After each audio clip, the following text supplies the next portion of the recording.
Hello my dear students, एक बार फिर से आपका स्वागत है। और जैसा कि आपने मुझसे डिमांड किया कि पॉवर्टी को लेकर कुछ आपके लिए वाइवा क्वेश्चंस लेकर आए, तो आज मैं आपके लिए लेकर आया हूं पॉवर्टी को लेकर ही कुछ बड़े इंपॉर्टेंट क्वेश्चंस हैं। अगर आपका प्रोजेक्ट है पॉवर्टी के ऊपर और पॉवर्टी इन इंडिया, तो उससे रिलेटेड में जो मैंने आप ही के प्रोजेक्ट से ये क्वेश्चन सेलेक्ट किए हैं। तो यहाँ जो फर्स्ट क्वेश्चन है, what do you know about sustainable development goals, जो मुझे लगता है कि आपका टीचर, आपका एग्जामिनर जो है आपसे क्वेश्चन पूछ सकता है कि ये एक्चुअल में क्या चीज होती है सस्टेनेबल डेवलपमेंट गोल्स। तो इसके जो एग्जैक्ट आंसर है, जो सस्टेनेबल डेवलपमेंट गोल्स हैं यानी SDGs, also known as the global goals. अब इसको दूसरा नाम देखो, ये ग्लोबल गोल्स भी हो सकता है, वो भी आपसे पूछा जा सकता है, क्योंकि देखो कहीं भी जो आपका एग्जामिनर है ना, वो आपसे कुछ भी पूछ सकता है। They were adopted by all United Nations member states in 2015 as a universal call to action to end poverty। यानी 2015 में जितने भी यूनाइटेड नेशन मेंबर हैं उन्होंने इसको एक्सेप्ट किया था कि हमें गरीबी को हटाना है, and protect the planet and ensure that all people enjoy peace and prosperity by 2030। और 2030 तक ऐसी सिचुएशन क्रिएट कर दें कि सब लोगों के पास पीस हो, प्रोस्पेरिटी हो। ऐसी क्वेश्चन 2 में देखिए, जो ये क्वेश्चन मैंने आपके लिए सिलेक्ट किया कि कौन से 17 सस्टेनेबल डेवलपमेंट गोल्स हैं। तो अब जैसे नो पॉवर्टी यानी गरीबी बिल्कुल भी ना हो, या जीरो हंगर हो, गुड हेल्थ और वेलबींग है, क्वालिटी एजुकेशन है, या जेंडर इक्वालिटी है, क्लीन वाटर एंड सैनिटाइजेशन है, जितने भी आपको 17 यहाँ पर नजर आ रहे हैं ना, ये 17 के 17 आपने थोड़ा बहुत गो थ्रू करके ही जाना है, क्योंकि मैंने सिर्फ आपको एक हिंट दे दिया कि आपको ये 1 बाय 1 पूछा जा सकता है। जैसे क्लाइमेट एक्शन आपने वहां बोला, तो आपका एग्जामिनर पूछ सकता है कि बताइए कि क्लाइमेट एक्शन क्या होता है। और लाइफ ऑन लैंड है, तो what do you mean bye life on land, तो आपको इसको थोड़ा सा एक्सप्लेन करना होगा वहां पर। ऐसी जो क्वेश्चन 3 है, what do you mean by social immersion, social immersion का आपको मतलब बताना है। तो social immersion is one of the field work methods, यानी एक फील्ड वर्क मेथड होता है, और ये एक मोड ऑफ फील्ड वर्क है जिसमें जो रिसर्चर टोटली इमर्सिस करता है हिमसेल्फ और herself in the society to gain an in depth knowledge about it, ताकि वो इन डेप्थ नॉलेज इसके बारे में ले सके। यानी जिसके बारे में हम बात कर रहे हैं, गरीबी के बारे में, मतलब कहीं भी आप डेप्थ में चले जाते हैं। जो फिगरेटिव मीनिंग है वर्ड इमर्शन का, वो क्या, इन्वॉल्विंग योरसेल्फ इन समथिंग, या ये कहें कि आप पूरी गहराई में कहीं चले जाते हैं, तो that is the actual meaning of immersion, यानी किसी चीज में गहराई में डूब जाना, चले जाना। ऐसे क्वेश्चन 4 बड़ा बेसिक क्वेश्चन है, what do you mean by poverty. Poverty का आपको मतलब बताना है, what do you mean by poverty. तो poverty can be defined as a condition in which an individual और household lacks the financial resources to afford a basic minimum standard of living. अब देखिए इनके पास financial resources नहीं है ताकि ये एक मिनिमम स्टैंडर्ड ऑफ लिविंग को अपना चला सके, तो ये पॉवर्टी वाली कंडीशन होती है। ऐसे क्वेश्चन 5 है, एक्सपैंड PLB और SCR। अब आपसे, जैसे आप ही के नोट्स के अंदर से मैंने ये लिया है कि PLB क्या होती है, तो that is poverty line basket. और poverty can be insured in terms of the number of people living below this line with the incidence of poverty expressed as a head count ratio, means HCR का मतलब हो गया head count ratio, या फिर इसे हम कहते हैं poverty ratio। तो head count ratio का दूसरा नाम भी आपसे पूछा जा सकता है, और वो क्या है यहाँ पर, that is the poverty ratio।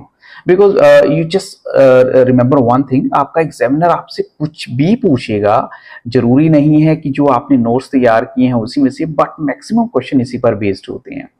Next question है, जैसे कुछ बेसिक टर्म्स हैं, उनको आपको एक्सपेंड करना है, एक्सप्लेन करना है। जैसे एब्सोल्यूट पॉवर्टी क्या होती है, आप अब इसका पूरी मीनिंग जो है वो मैंने यहाँ मेंशन किया है। ऐसी रिलेटिव पॉवर्टी क्या होती है, उसका भी मीनिंग यहाँ पर दे रखा है। जैसे एब्सोल्यूट पॉवर्टी का मतलब क्या है, it is the extreme kind of poverty involving the chronic lack of basic need, यानी जो आपकी बेसिक नीड है, क्लीन वाटर, हेल्थ या हाउसिंग है, और लोग स्ट्रगल करते हैं, and a lot of child deaths are common, यानी बड़े सारे बच्चों की डेथ हो जाती है। तो this type is usually in nature and often passed on by generations before, so this kind of poverty is basically not common in the developed world। यानी ये आपको डेवलप्ड वर्ल्ड में तो ये चीज नहीं देखने को मिलेगी, तो कहाँ मिलेगी, अंडर डेवलप्ड में या डेवलपिंग कंट्री में, कहीं ना कहीं जाओ गरीबी का ज्यादा इफेक्ट नजर आता है। इस रिलेटिव पॉवर्टी क्या होती है, ये एक्चुअल में in relation to other members and families in the society। For example, a family can be considered poor if it cannot afford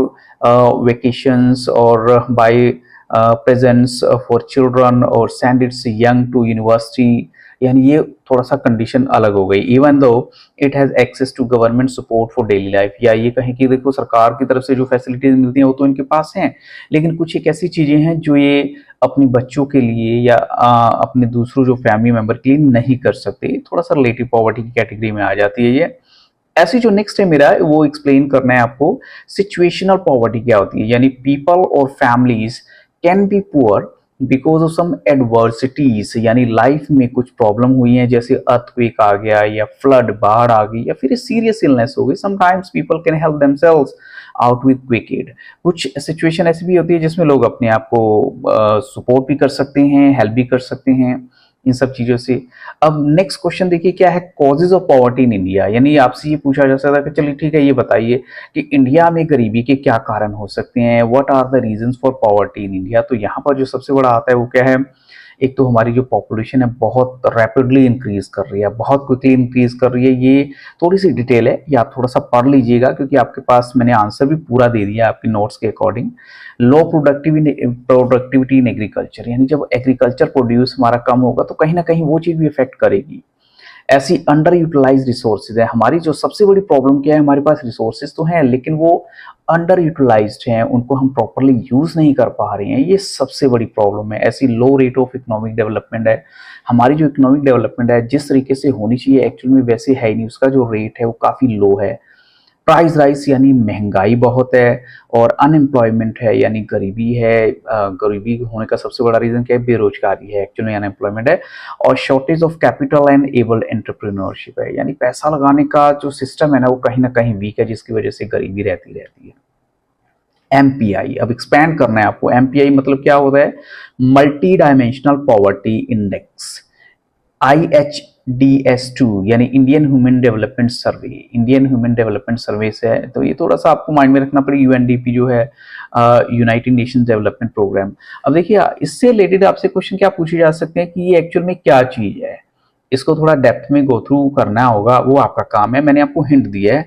ऐसी which city of India is known as Silicon Valley, तो Silicon Valley कौन सी city जानी जाती है, तो यहाँ हम कहेंगे बेंगलोर के लिए ये वर्ड यूज किया गया है, क्योंकि बेंगलोर में काफी सारा जो काम होता है वो आईटी सेक्टर से रिलेटेड होता है। ऐसे क्वेश्चन 11 है, which are the ways to overcome poverty in India, किस तरीके से आप गरीबी को कम कर सकते हैं। कुछ एक यहाँ मेथड जैसे एक्सेलरेटिंग इकोनॉमिक ग्रोथ को बढ़ा के एग्रीकल्चर ग्रोथ या पॉवर्टी एलिवेशन प्रोग्राम इंट्रोड्यूस किए जाएं, और स्पीडी डेवलपमेंट होनी चाहिए इंफ्रास्ट्रक्चर की, और एक्सेलरेट करना चाहिए ह्यूमन रिसोर्स डेवलपमेंट को। और इसके अलावा जो नॉन फार्म एम्प्लॉयमेंट है उनको हम क्या करें, ग्रोथ उनकी करें। और असेट्स की ऊपर जो है जो भी वैल्यूएबल आइटम्स हैं या कुछ एक ऐसी चीज़ें हैं जो बेसिक चीज़ें हैं उनके ऊपर एक्सेस होनी चाहिए आम लोगों की, गरीब लोगों की। सॉल्यूशन क्या है इरेडिकेटिंग पॉवर्टी इन इंडिया, तो क्या क्या सॉल्यूशन हो सकते हैं, जैसे इंक्रीजिंग एम्प्लॉयमेंट अपॉर्चुनिटी होनी चाहिए, फार्मर जो है उनको प्रोवाइड किया जानी, प्रॉपर एग्रीकल्चर रिसोर्सेज होनी चाहिए, और पॉपुलेशन को ऊपर कंट्रोल होना चाहिए। स्कीम्स प्रमोटिंग बर्थ कंट्रोल कुछ इंप्लीमेंट होनी चाहिए। Government must invest in the poverty stricken states in India, और free education and health care units must be set up, और public distribution system must be effective in its duty, यानी वो कहीं ना कहीं होने चाहिए। और people below the poverty line must be able to access free food and fresh water. ऐसी जो इलिटेट लेबर्स हैं उनको प्रोवाइड होना चाहिए स्किल बेस्ड ट्रेनिंग, ताकि वो अपनी लाइफ को बेटर अर्न कर सके, कमा सकें। फ्री बुक्स उन्हें प्रोवाइड होनी चाहिए। इसके अलावा सरकार ने कुछ एक योजनाएं बनाई हैं, जैसे प्रधानमंत्री जीवन ज्योति बीमा योजना है, और ये कब इंट्रोड्यूस हुई इसके बारे में थोड़ी सी डिटेल है। यानी PMUY ये क्या है, प्रधानमंत्री उज्ज्वला योजना है, इसके बारे में आप थोड़ा सा पढ़ सकते हैं। Prime minister street vendors Atmanirbhar Nidhi यानी PM स्वनिधि जो है, this scheme was launched in 2020 by ministry of housing and urban affairs, तो ये MOHUA। थोड़ी सी इसकी डेफिनेशन आपको एक्सपैंड करने के लिए दी जा सकती है। प्रधानमंत्री श्रम योगी मानधन, और इसके अलावा प्रधानमंत्री गरीब कल्याण योजना, तो ये कुछ एक ऐसी योजनाएं हैं, और कंट्रोल ऑफ पॉपुलेशन तो है ही है। तो with this question I stop the video. I got little time, but even I tried my best to give you the best questions. So I hope these questions are going to help you a lot. So I wish you all the very best. Thank you very much. Or if you find any other thing that is not clear to you, तो आप मुझे comment section में जाके जरूर बताइएगा. So good luck. Have a very nice day.